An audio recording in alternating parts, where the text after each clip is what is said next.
الحمد لله نحمده ونستعينه ونستغفره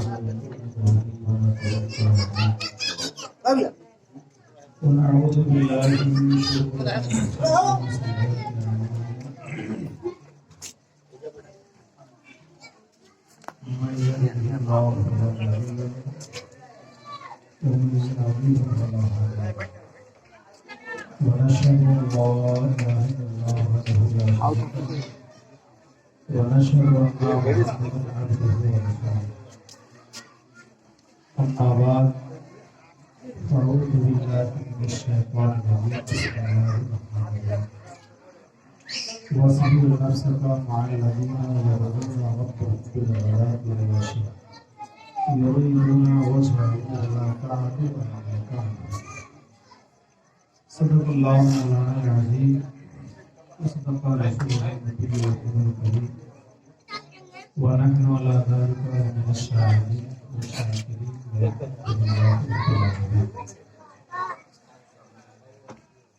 حضرات،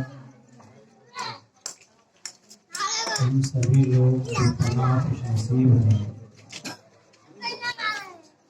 کہ اللہ کی عزت نے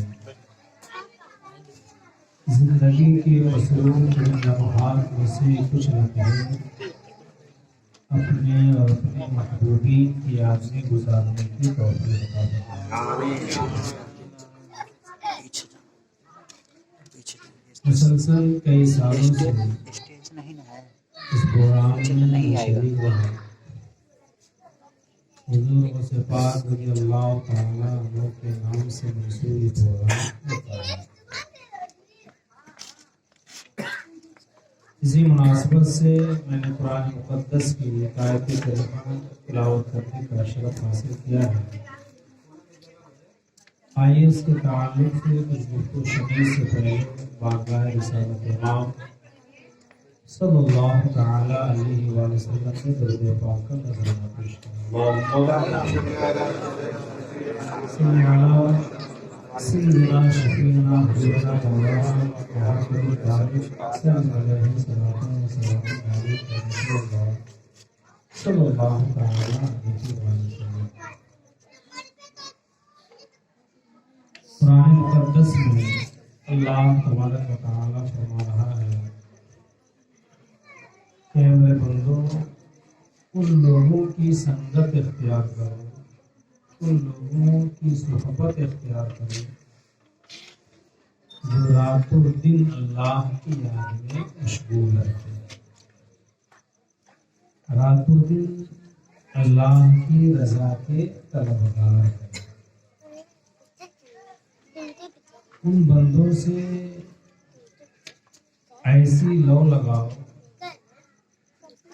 کہ آنے واحد کے لیے بھی آپ کی توجہ اور آپ کی محبت ان کے چہرے سے ہٹنے لگے۔ اس آیت مقدسہ میں اللہ نے اپنے محبوبین کی صحبت اختیار کرنے کا حکم دیا۔ قصداً میں نے اس آیت کریمہ کو اس لیے پڑھا ہے کہ آج ہمارے یہاں ایک سوال عام طور سے گردش کر رہا ہے کہ اللہ تبارک و تعالیٰ کو فرما رہا ہے نحن اقرب الیہ من حبل الورید، کہ ہم بندوں کے شہ رگ سے زیادہ قریب ہیں۔ اللہ فرما رہا ہے میں بندوں کے شہ رگ سے بھی زیادہ قریب ہوں۔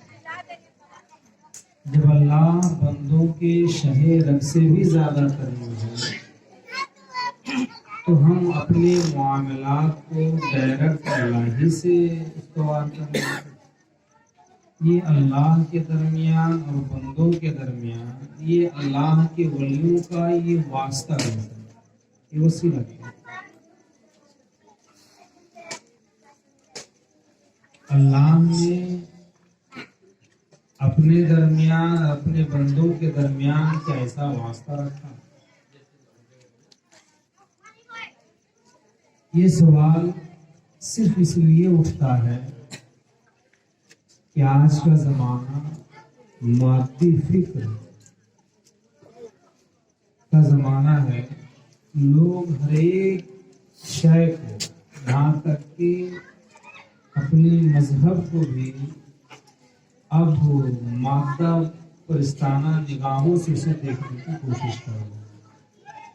اور دوسری چیز کہ دنیاوی تعلیم کے ساتھ ساتھ دینی تعلیم میں بھی مادہ پرستی کا سوچ پیدا ہو گیا. اور آج کا جو دور ہے ہمارا، یہ دور بدعملی کے ساتھ ساتھ بدعقیدگی کا بھی ہے، جس کے سبب سے یہ سوال اٹھتا ہے جو کرتے ہیں کہ اللہ تو ہمارے شہر رگ سے بھی زیادہ قریب ہے، تو اللہ کے درمیان اور اپنے درمیان کسی ولی کا واسطہ کیوں نہیں؟ روشن نشینی اختیار کر کے ہم اللہ اللہ کرتے رہیں، اللہ کے ذکر میں مشغول رہیں. بس اسی ایک بات کو میں بیان کرتا ہوں. آپ ذرا غور کریں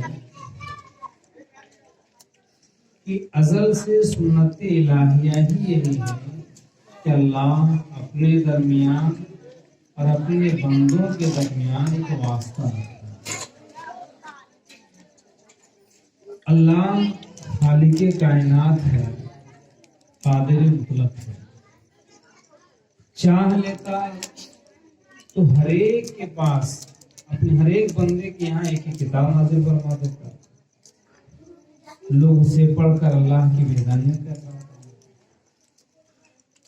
اللہ کی الوہیت کو مان لیتے ہیں. اللہ قادر مطلق کیسے کر سکتا ہے؟ لیکن سنت الہیہ کیا ہے؟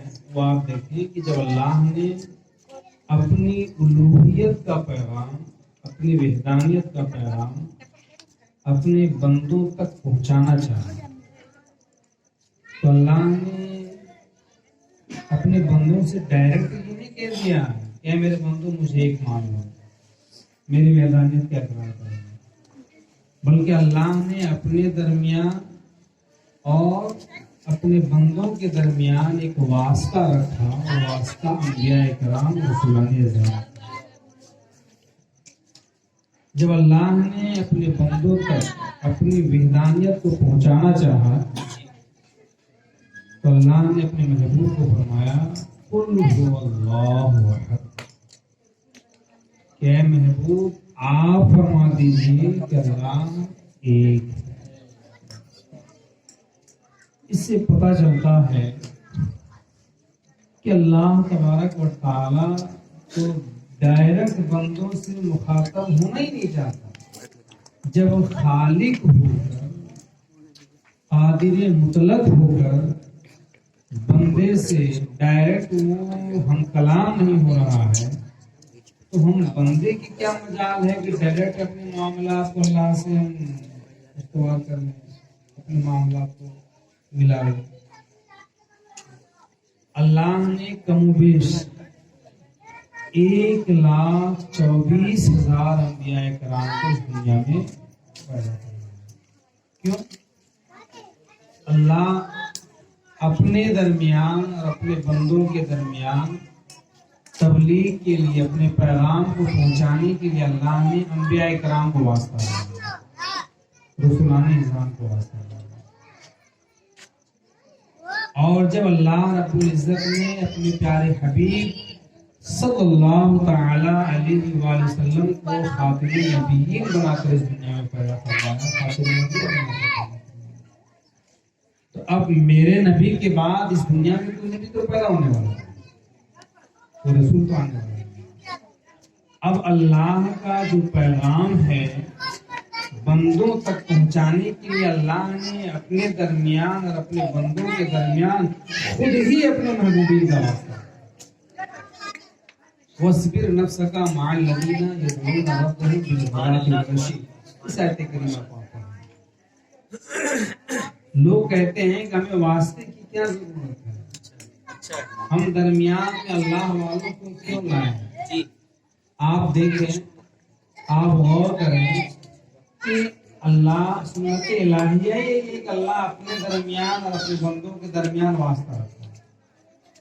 اپنے پیغامات کو اپنے بندوں تک پہنچانے کے لیے اللہ نے کن کا واسطہ بنایا ہے؟ انبیاء کا. علیہ السلام. اب آپ دیکھیں آپ نماز پڑھتے ہیں، نماز پڑھتے ہیں، نماز خالص عبادت کس کی ہے؟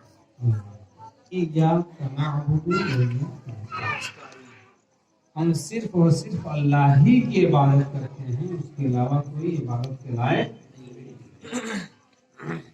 اب آپ دیکھیں کہ ہم اور آپ نماز پڑھتے ہیں تو ہمارا رخ کدھر ہوتا ہے؟ رخ کدھر ہوتا ہے؟ پچھم نہیں کہہ سکتے، دنیا گول ہے. دنیا گول ہے، ہم لوگ پچھم کی طرف کر کے نماز پڑھتے ہیں.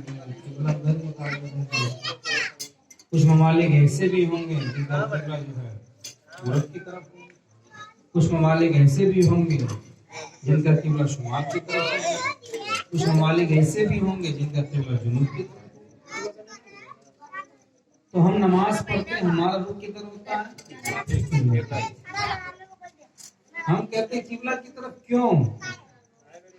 اللہ تو قرآن میں فرماتا ہے وَلِلَّهِ الْمَشْرِقُ وَالْمَغْرِبُ فَأَيْنَمَا تُوَلُّوا فَثَمَّ وَجْهُ اللَّهِ إِنَّ اللَّهَ وَاسِعٌ. مشرق ہو مغرب ہو ساری سمتیں تو اللہ ہی کی ہیں، جدھر بھی آپ رخ کر لو ادھر ہی اللہ کی رحمت، اللہ وسعت والا ہے.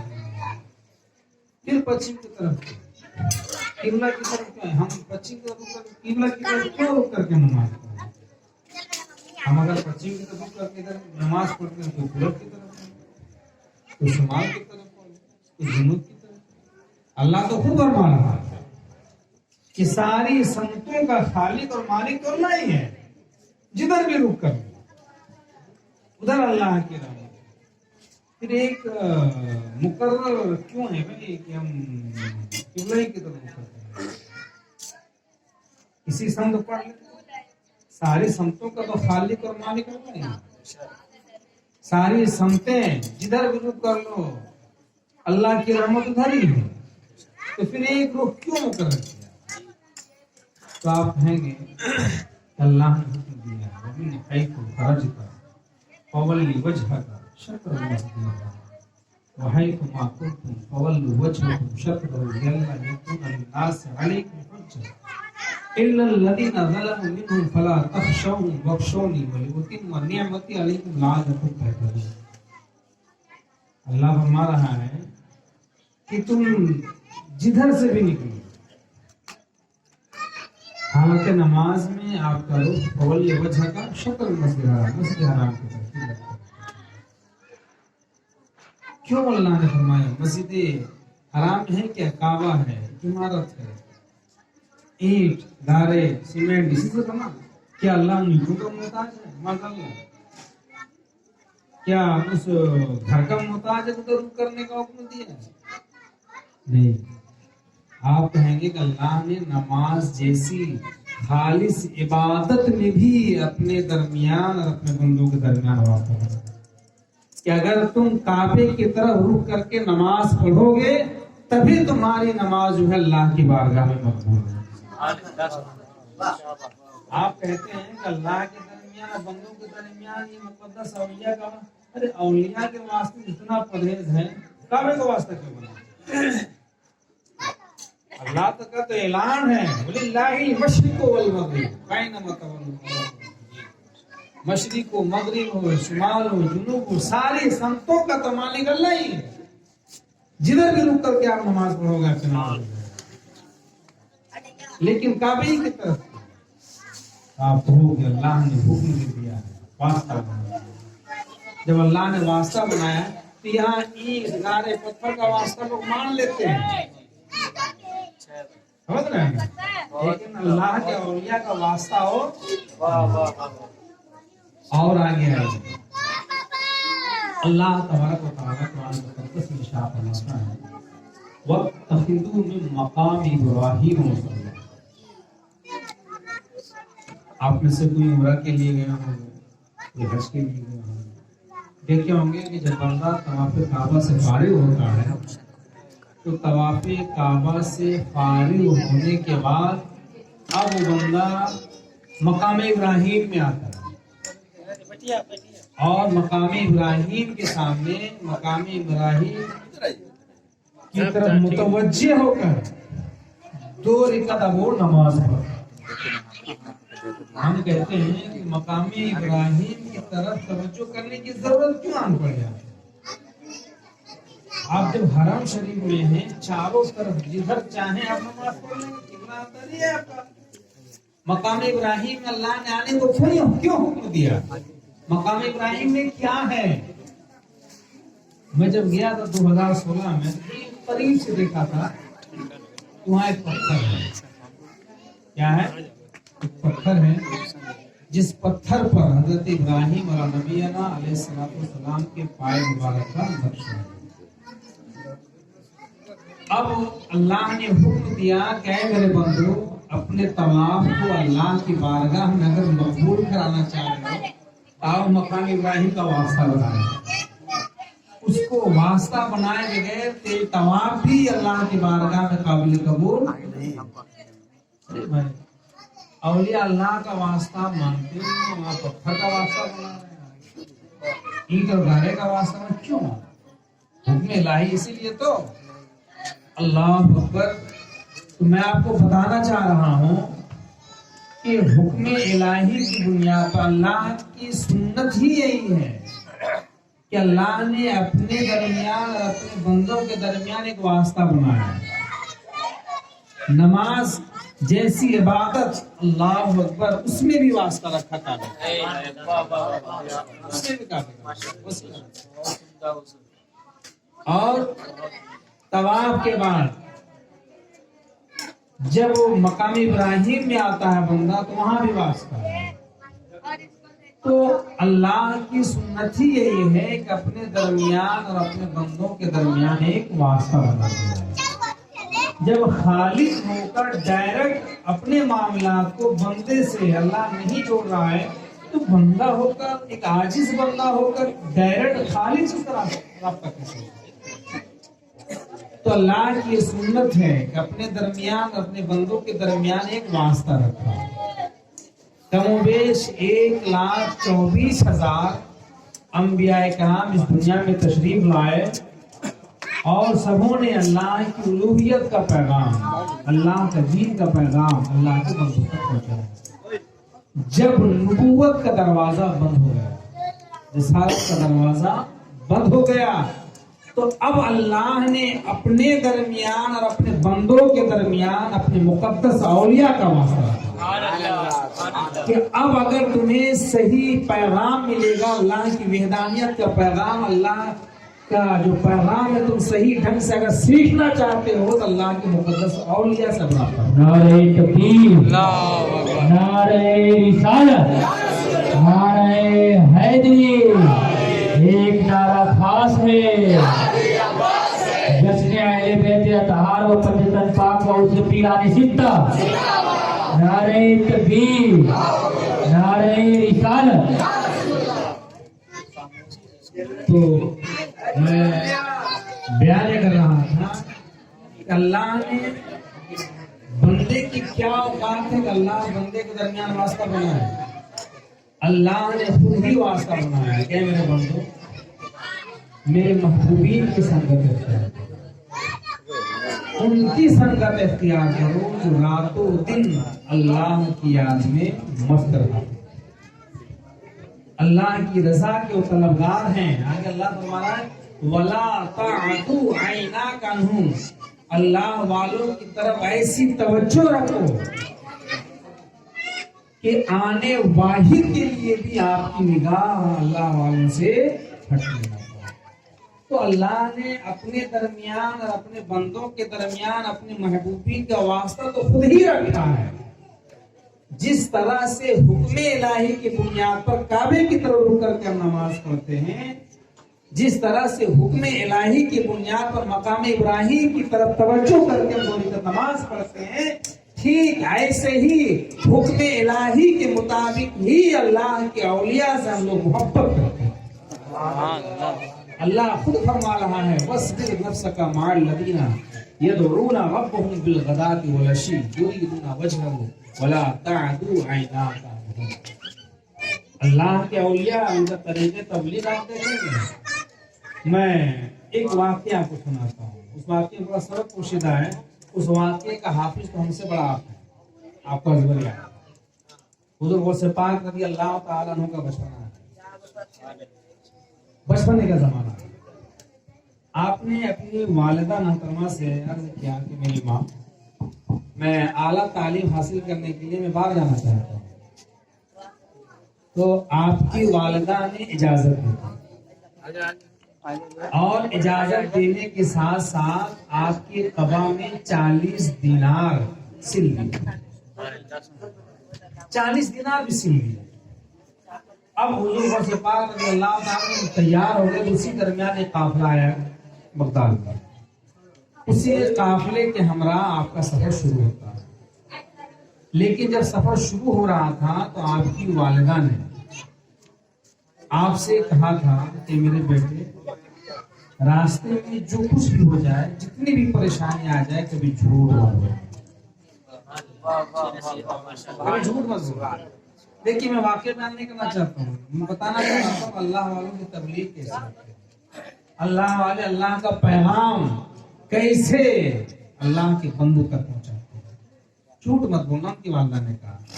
اب یہ جب سفر شروع ہوا تو ہمدان کے علاقے تک تو بخیر و خوبی آئے ہوئے, لیکن ہمدان کے بعد کا جو سفر تھا وہ کوہستانی علاقہ, پہاڑی علاقہ تھا.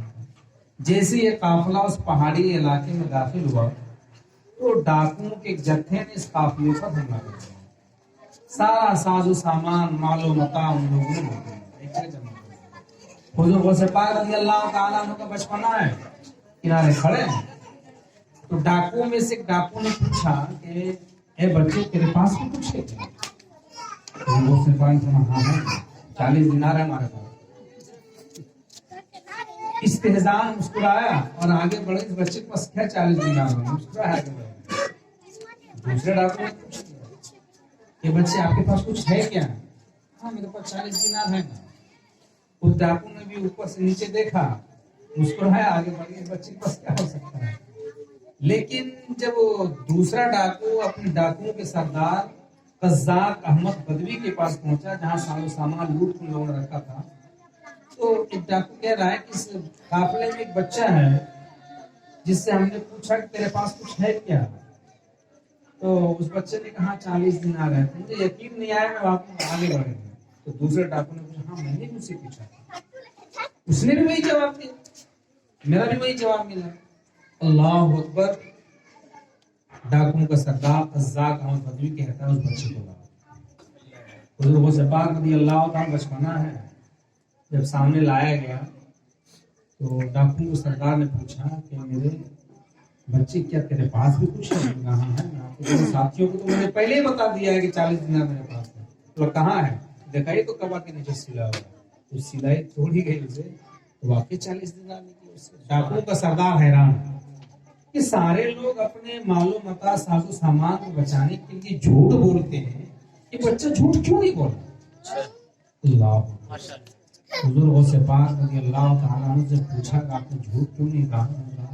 کہ جب یہ سفر شروع ہو رہا تھا تو میری والدہ نے مجھے نصیحت کی تھی, راستے میں کچھ بھی ہو جائے جھوٹ مت بولنا. تو معمولی سا اس دنیا کی دولت کے لیے میں اپنے ماں کی نافرمانی کروں گا؟ بہت خوب, واہ واہ.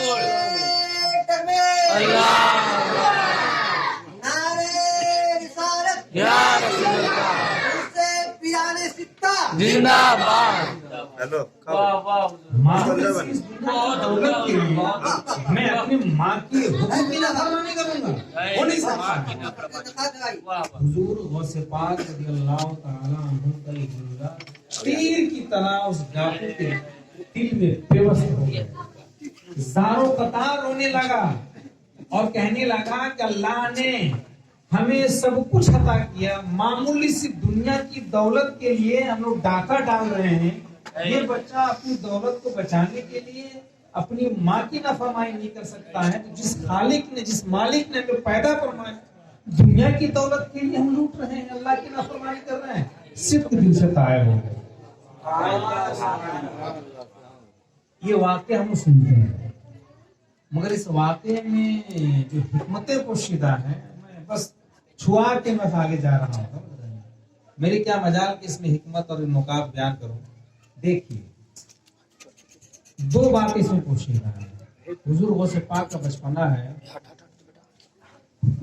ماں باپ کی نافرمانی نہیں ہونی چاہیے آپ نے تعلیم کیا دیا کہ جو بھی ہو جائے ماں کے حکم کی نافرمانی دوسری چیز جھوٹ آج ہم لوگ کہتے ہیں غوث پاک کا دامن نہیں چھوڑیں گے صبح سے شام تک جھوٹ بولتے ہیں تو اللہ کے رسول صلی اللہ علیہ وسلم بیان ہی کر رہے تھے کہ شرک کے بعد جو گناہ ہے وہ گناہ کون سا ہے ماں باپ کو تکلیف دینا اور نافرمانی کرنا آگے میرے پیارے حبیب صلی اللہ علیہ وسلم فرماتے ہیں کہ تیسرا درجہ ہے وہ کیا ہے اللہ کے رسول صلی اللہ علیہ وسلم مسجد میں ٹیک لگا کر بیٹھے ہوئے تھے ایک دم مسجد چھوڑ کر بیٹھ جاتے ہیں اور فرماتے ہیں خبردار جھوٹ مت بولنا خبردار لگاتار میرے پیارے حبیب صلی اللہ علیہ وسلم خبردار کرتے رہے بتانا ہمارا مقصد یہ ہے کہ جھوٹ آپ نماز نہ پڑھیں کوئی آپ پر لعنت نہیں کرتا روزہ نہ رکھیں فرض ہے پھر بھی روزہ نہیں رکھ رہے ہیں استطاعت ہے پھر بھی روزہ نہیں رکھ رہے ہیں کوئی آپ پر لعنت نہیں کر سکتا آپ پر زکوٰۃ فرض ہے ادا نہیں کیا گنہگار ہیں لیکن کوئی آپ پر لعنت نہیں کر سکتا لیکن قرآن مقدس کی آیت کریمہ آپ دیکھیں فَلَجْعَلْ لَعْنَتَ اللَّهِ عَلَى الْكَاذِبِينَ جھوٹوں پر اللہ کی لعنت تو حضور غوث پاک رضی اللہ تعالیٰ عنہ کا بچپنا ہے آپ اس بچپنے کے واقعے سے سمجھیں کہ آپ نعرہ لگاتے ہیں حضور غوث پاک کے چاہنے والے ہیں لیکن کیا حضور غوث پاک کا جو عمل تھا کیا اس پر ہمارا عمل ہے آج ہم غوث پاک کے نام کے نعرہ لگاتے ہیں ماں باپ کو بھی تکلیف پہنچاتے ہیں حضور غوث پاک کا نام کا نعرہ لگاتے ہیں جھوٹ بھی بولتے ہیں ہم کہتے ہیں بہت ساری باتیں بیان کرنے کی ضرورت نہیں ہے اگر ہم اس بات کا پختہ عہد کر لیں کہ آج کی اس مجلس میں ایک پیغام لے کے جائیں کہ آج کے بعد حضور غوث پاک رضی اللہ تعالیٰ عنہ کی زندگی کے مطابق جھوٹ نہیں بولیں ماں باپ کو تکلیف نہیں دیں گے میں یقیناً بولنا چاہوں گا آپ کو کہ آپ کے اندر ایک انقلاب پیدا آپ کی زندگی دنیا میں بھی کامیاب ہو جائے گی اخروی زندگی بھی آپ کی کامیاب ہو جائے گی بہرحال میں بیان یہ کر رہا تھا کہ اللہ نے اپنے درمیان اور اپنے بندوں کے درمیان خود ہی اپنے محبوبین کا واسطہ رکھا اور واسطہ ایسا کہ اللہ فرماتا ہے وَلَا تَعْدُوا عَيْنَاكَ عَنْهُمْ کہ ایسی سنگت اختیار کر لو میرے محبوبین سے ایسی صحبت اختیار کر لو ایسی محبت کر لو میرے محبوبین سے کہ ایک لمحے کے لیے بھی تیری توجہ ان کے چہرے سے ہٹنے نہ پائے آپ سورہ کہف پڑھیں تو آپ کو احساس ہوگا کہ اللہ کی اولیاء کا کیا مقام ہوگا میں آپ کو بتانا چاہوں گا کہ اللہ کے کچھ مقدس اور نیک بندے تھے جنہوں نے اپنے ایمان کی حفاظت کے لیے غار میں پناہ لیا اس میں بھی اختلاف ہے 5 تھے 6 تھے 7 تھے 7 ایک کھلے ہوئے غار میں تھے لیکن اللہ نے ان مقدس اولیاء نے جب اس میں پناہ لیا تو ان مقدس اولیاء کو کوئی تکلیف نہ پہنچے انہیں کوئی زخم نہ پہنچے اللہ نے 300 سال تک کتنا 300 شمسی اعتبار سے قمری اعتبار سے 309 سال تک نظام شمسی ہی کو بنا اللہ تبارک و تعالیٰ قرآن مقدس میں فرماتا ہے وَتَرَى الشَّمْسَ إِذَا طَلَعَتْ تَزَاوَرُ عَنْ كَهْفِهِمْ ذَاتَ الْيَمِينِ وَإِذَا غَرَبَتْ تَقْرِضُهُمْ ذَاتَ الشِّمَالِ وهم فی فجوۃ کہ محبوب آپ دیکھیں گے کہ جب سورج طلوع ہوتا ہے تو دائیں جانب بڑھتا ہے، جب ڈوبتا ہے تو بائیں جانب۔ کیوں؟ سورج